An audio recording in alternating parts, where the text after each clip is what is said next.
Le montage vidéo, mais qu'est-ce que c'est long? Avant chaque montage, je peux pas m'empêcher de penser oh là là, je suis partie pour X heures de montage, un peu la flemme. Bon, en plus, si je suis honnête avec moi-même, en général, je mets toujours le double du temps que ce que j'avais estimé. Et puis, avoir une idée et arriver à les refaire sur l'ordinateur, ce sont deux choses bien différentes. Et pourtant, j'adore faire des vidéos. Au début, comme tout le monde, j'ai commencé par faire des vidéos vraiment pas ouf, avec un montage vidéo quasiment existant, juste quelques cuts par-ci par-là. Parce qu'en fait, au début, on ne sait pas par où commencer, on ne sait pas quoi faire, on ne sait même pas où chercher. Et c'est pour ça que dans cette vidéo, je vais vous donner des conseils pour progresser en montage. Le premier conseil, vous l'avez sûrement déjà entendu, c'est l'expérience. Il faut faire des vidéos pour avoir de nouvelles idées, pour savoir quoi faire. Au début, vous allez faire des vidéos qui sont pas ouf, vous allez faire très peu de montage, mais c'est pas grave, vous allez voir vos vidéos et vous dire ça c'est pas mal, ça c'est moins bien, là j'aurais pu ajouter quelque chose, et petit à petit ça vous aidera à progresser. Deuxième astuce, c'est de faire des vidéos de vous-même en vous mettant devant la caméra. Ça vous aidera à savoir ce que ressent la personne qui est devant la caméra et de mieux la conseiller pour ce dont vous avez besoin pour le montage. C'est-à-dire que pendant le tournage, on peut faire des choses pour favoriser le montage. Et si vous n'avez pas d'expérience de tournage en étant devant la caméra, ça va être compliqué d'expliquer aux personnes ce qu'il faut faire et qu'est-ce qui peut aider et pourquoi ça aide. Alors quelques exemples un peu plus concrets de ce qu'on peut faire pendant un tournage. Tout d'abord, il y a les claps. Donc comme ça, vous pouvez demander à vos clients de faire 2 claps quand la prise est bonne et 3 claps quand la prise n'est pas bonne. Comme ça, lorsque votre vidéo est sur la timeline, vous avez des repères visuels pour savoir quand est-ce que la personne s'est trompée. Alors évidemment, ça va être compliqué peut-être au début pour la personne de dire quand est-ce que je fais 2 claps, quand est-ce que je fais 3 claps. Ce qui peut être pas mal, c'est de dire, bah, écoutez, vous faites un petit paragraphe et à chaque fois que vous finissez le paragraphe, vous faites soit 2 claps quand c'est bon, soit 3 claps quand c'est pas bon. Ensuite, quelque chose de très important, c'est de recommencer au début de la phrase et pas de recommencer au milieu d'un mot quand on s'est trompé.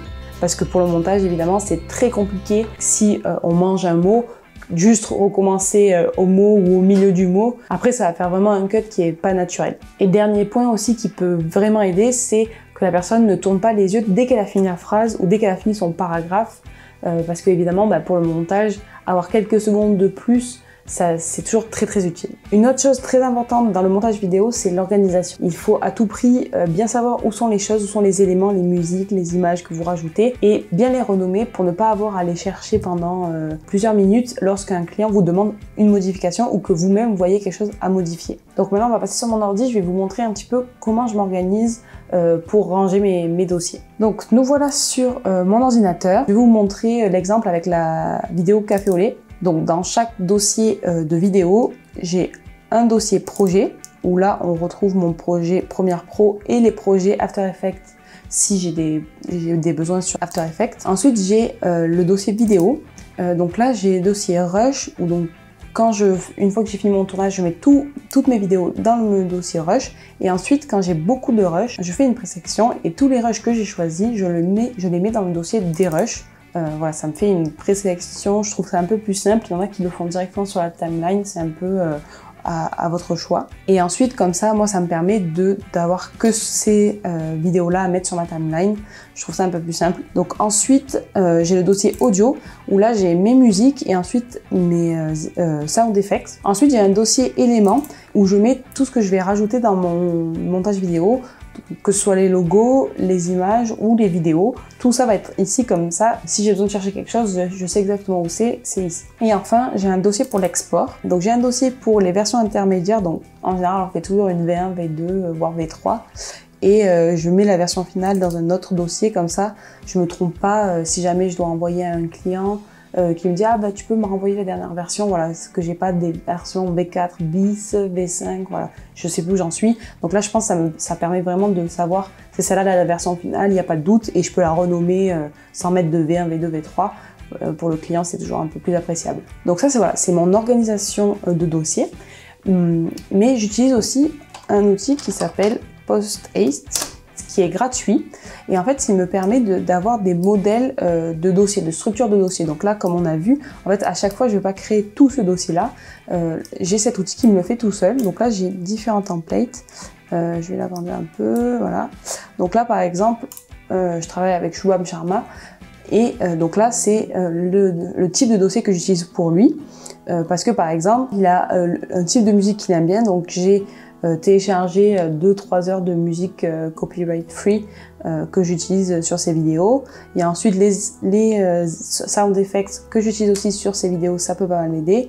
Donc pour lui, j'ai rajouté dans le dossier éléments un dossier b-roll parce qu'on utilise pas mal de b-roll, donc je le sépare, je mets pas dans juste le dossier éléments. Et ensuite, j'ai un dossier graphisme pour tout ce qui est arrière-plan qu'on va mettre quand il est sur son ordinateur. Donc ça, c'est vraiment un super outil. J'ai juste donc là, je vais dans New Project. Donc là, j'ai sélectionné une vidéo de Shubham. Je vais mettre par exemple test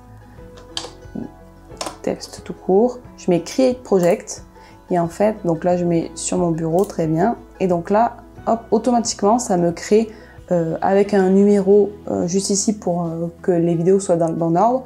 J'ai le nom ici test de la vidéo et j'ai le dossier qui est créé exactement comme je le voulais, donc avec les éléments. On voit b-roll, graphisme, toujours les logos et d'autres types d'arrière-plan qu'on utilise parfois.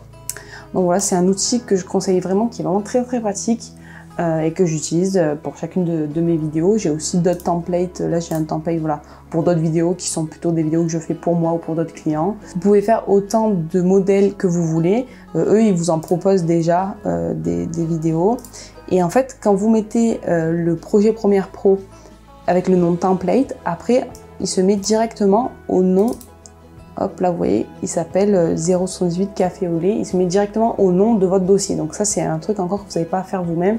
Il se renomme. J'ai aussi fait un template de projet Premiere Pro pour Shubham et un template de projet Premiere Pro pour mes autres clients où j'ai déjà à l'intérieur les séquences qui sont mises bien comme il faut et renommées, tout ça. Donc ça, c'est toutes des choses que j'ai pas à faire à chaque fois. Donc ça me fait gagner pas mal de temps.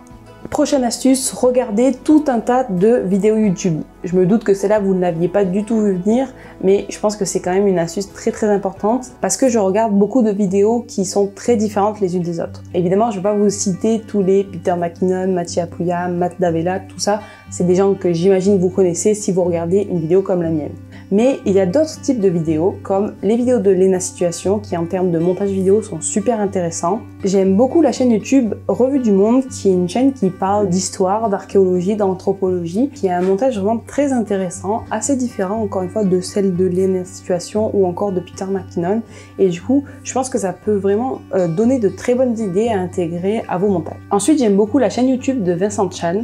Alors je suis pas vraiment sûre de la prononciation, donc j'espère ne pas me tromper, mais c'est un anglophone qui parle de finance et j'aime beaucoup son montage vidéo. Je trouve qu'il est très créatif, donc je vous conseille vraiment d'aller voir ce qu'il fait. Il y a aussi comme anglophone Steve Antonioni qui parle lui aussi de finance et qui a, je trouve, un style de montage vidéo vraiment super sympa. Donc lui aussi, je vous conseille vivement d'aller faire un tour sur sa chaîne si le montage vidéo vous intéresse. Quand on démarre dans le montage vidéo, il ne faut pas hésiter à copier le style d'autres vidéastes. Alors attention, il ne faut pas voler leurs idées ou leurs vidéos, mais on peut copier leur style. Tout d'abord, juste pour nous, juste refaire les mêmes vidéos, juste pour savoir comment on l'a fait, quelles idées ils ont utilisées. Et ensuite, on peut leur emprunter certains styles, par exemple, je sais pas, le traitement des couleurs qui est sympa, le titre de la façon dont il est positionné, la musique, j'aime bien, ben je vais prendre ça. Voilà, prendre chez plusieurs vidéastes des petites idées, ça vous permet de vous créer un style à vous. Et de toute façon, la créativité, c'est ça, c'est copier le style des autres et un peu l'adapter à son propre style, à soi. Ensuite, un conseil qui est vrai, je pense, pour quasiment tous les corps de métier, c'est de discuter avec d'autres gens qui font le même travail que vous. Discuter avec d'autres monteurs et monteuses, c'est vraiment super intéressant. À chaque fois que j'ai eu l'occasion, j'ai appris des choses. Surtout que sur les logiciels de montage comme Premiere Pro que j'utilise, il y a toujours plein de façons de faire une même chose. Et c'est toujours intéressant de voir comment les autres font parce que parfois c'est plus rapide, c'est plus efficace ou tout simplement c'est plus simple. Et pour ça, donc soit vous avez la chance et vous habitez dans une grande ville et du coup il y a une chance que pas très loin de chez vous il y ait d'autres gens qui soient monteurs ou monteuses, ou alors il existe évidemment les communautés en ligne comme les groupes Facebook ou les groupes Discord qui vous permettent de rencontrer d'autres gens qui font la même chose que vous. Alors c'est vrai que c'est pas super facile quand il y a 1200 personnes sur un serveur de créer du lien, mais quand même je pense que ça peut vraiment beaucoup aider Donc je vous conseille vivement de rejoindre ces communautés en ligne. Au pire, vous serez inscrit sur un groupe sans trop y aller, vous pourrez vous désinscrire très facilement. Et enfin, la dernière astuce, qui est je pense la plus simple à mettre à exécution, mais qui est parfois très dure à faire quand même, c'est de montrer son travail à son entourage. Parce que même s'ils ne font pas partie des professionnels de la vidéo, ils regardent des vidéos. Et du coup, c'est très intéressant d'avoir leur retour, parce que parfois, ils peuvent vous pointer des choses que vous n'aviez pas vues et vous donner des retours très intéressants. Ensuite, c'est à vous de choisir si vous les appliquez ou pas. Mais avoir un nombre important de retours, c'est toujours super intéressant et c'est comme ça qu'on progresse le plus vite. Petite info qui n'est pas une astuce, mais qui peut être intéressante à savoir, c'est que même si tes clients t'engagent que pour faire du montage vidéo, ils s'attendent à ce que tu connaisses la partie technique. Ça rejoint un peu mon conseil de apprendre à se filmer soi-même et faire des tournages pour un peu savoir la technique. C'est que les gens vont sûrement te demander, et tu peux très bien dire que tu ne sais pas, ce n'est pas un problème, mais par contre ça peut être intéressant de pouvoir donner des conseils parce que, encore une fois, avoir des rushs de bonne qualité, ça peut vraiment aider ton montage. Si vous deviez retenir 3 choses de cette vidéo, tout d'abord, ce serait de ne pas hésiter à faire le plus de vidéos possible, le plus de montage possible, même si le script n'est pas super ouf, même si le montage à faire n'est pas ouf, mais ça peut vraiment vous aider à progresser, à diminuer votre temps de montage et à prendre des automatismes en montage vidéo. Ensuite, il ne faut pas hésiter à copier d'autres vidéastes, c'est un passage obligatoire quand on démarre dans quelque chose de créatif. Vous êtes obligé de copier un peu le style des autres avant de trouver votre propre style. Et enfin, montrez votre vidéo au plus grand nombre de personnes possible. Ça va être toujours intéressant d'avoir des retours. Je sais, c'est très dur de voir son travail critiqué, même si la critique est constructive. Mais bon, d'une part, plus vous le ferez, plus ce sera facile. Et ensuite, ça vous fera vraiment progresser, que ce soit des professionnels de la vidéo ou non. Dans tous les cas, vous n'êtes pas obligé d'appliquer les retours que vous font les gens, mais c'est toujours très intéressant à entendre. Je m'appelle Léa, je suis vidéaste depuis 2 ans et j'ai décidé de créer cette chaîne pour partager mon expérience en montage vidéo pour YouTube et aussi pour me forcer à faire des vidéos, tester de nouvelles choses en montage et un peu m'entraîner à la vidéo, autant le tournage que le montage. Donc voilà, si jamais ça vous intéresse, n'hésitez pas à vous abonner.